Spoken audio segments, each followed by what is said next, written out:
कौवा और उल्लू की कहानी। बहुत समय पहले किसी घने जंगल में पक्षियों की सभा लगा करती थी। जानवर अपनी परेशानी राजा को बताते थे और राजा उसका हल निकालते थे। लेकिन एक जंगल ऐसा भी था जिसका राजा गरुड़ सिर्फ भगवान विष्णु की भक्ति में लीन रहता था। इससे परेशान होकर हंस, तोता, कोयल व कबूतर जैसे तमाम पक्षियों ने एक आम सभा बुलाई। सभा में सभी पक्षियों ने एक स्वर में कहा कि हमारे राजा गरुड़ हमारी ओर ध्यान ही नहीं देते। तभी मोर ने कहा कि हमें अपनी परेशानियों को लेकर विष्णु लोक जाना पड़ता है। सभी जानवरों की दुर्गति हो रही है, लेकिन हमारे राजा को कोई फर्क नहीं पड़ता। उसी वक्त हुदहुद चिड़िया ने एक नया राजा बनाने का प्रस्ताव रखा। कोयल ने कुहू कुहू और मुर्गे ने कुकरूकू की आवाज निकालकर इसका समर्थन किया। इस तरह घंटों चली सभा में परेशान पक्षियों ने आम सहमति से एक नया राजा चुनने का फैसला लिया। अब राजा को चुनने के लिए रोज बैठक होने लगी। कई दिनों तक चर्चा करने के बाद सभी ने आपसी सहमति से उल्लू को राजा चुन लिया। नए राजा का चुनाव होते ही सभी पक्षी उल्लू के राज्य अभिषेक की तैयारियों में जुट गए।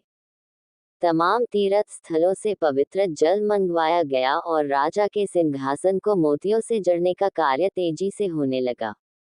सारी तैयारियां होने के बाद उल्लू के राज्याभिषेक का दिन आया। मुकुट, माला, सब सामान तैयार था। तोते मंत्र पढ़ रहे थे।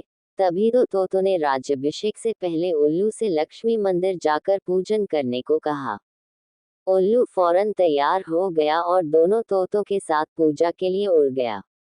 उसी समय इतनी तैयारियां और सजावट देखकर कौवा आ गया।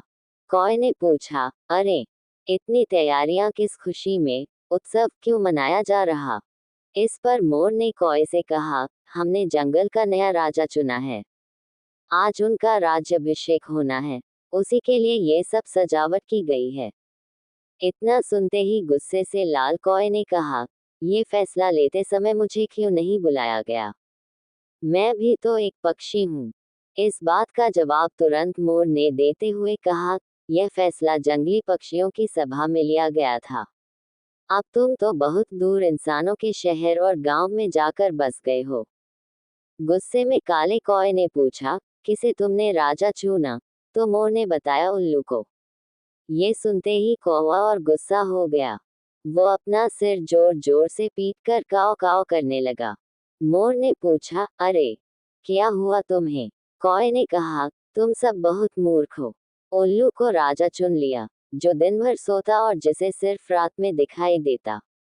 तुम अपनी परेशानी किसके पास लेकर जाओगे? इतने सुंदर और बुद्धिमान पक्षियों के होते हुए भी अलसी और काया उल्लू को अपना राजा चुनने पर तुम्हें शर्म नहीं आई? धीरे धीरे कौवे की बात पक्षियों पर असर करने लगी। सभी आपस में फुसफुसाने लगे। उन्हें लगने लगा कि उनसे बहुत बड़ी भूल हो गई है। इस वजह से देखते ही देखते सभी पक्षी वहां से गायब हो गए। राज्याभिषेक के लिए सजी जगह पूरी सूनी हो गई। अब जैसे ही उल्लू और दो तोते वापस आए, तो उन्होंने जगह को सूना पाया। ये देखकर दोनों अपने साथियों को ढूंढने और वहां से जाने की वजह जानने के लिए उड़ गए। वहीं उल्लू को कुछ दिख तो रहा नहीं था, इसलिए उसे कुछ पता नहीं चला और राज्याभिषेक के लिए तैयार होने लगा। लेकिन चारों तरफ शांति होने पर उसे शक हुआ। उल्लू जोर से चिल्लिया, कहाँ गए सब? इतने में पेड़ पर बैठी उल्लू की दोस्त ने कहा, सब चले गए। अब नहीं होगा आपका राज्याभिषेक। आप नहीं बनेंगे जंगल के पक्षियों के राजा। इतना सुनते ही उल्लू ने चिल्लाकर पूछा, क्यों?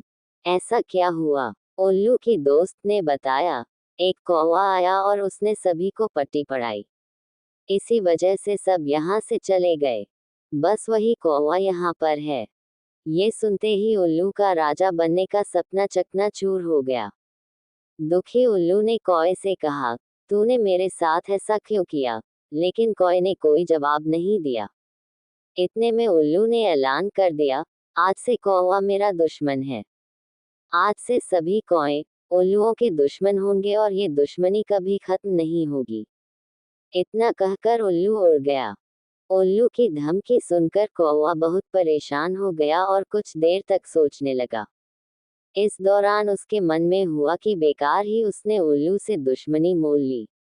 उसे काफी पछतावा भी हुआ, लेकिन अब वो कुछ नहीं कर सकता था, क्योंकि बात बिगड़ चुकी थी।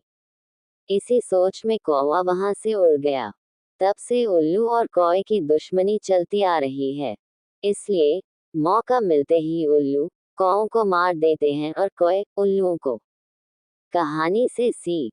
दूसरों के मामलों में हस्तक्षेप करना भारी पड़ सकता है। दूसरों का काम बिगाड़ने की आदत उम्र भर की दुश्मनी दे सकती है। इसलिए अपने काम से काम रखना चाहिए।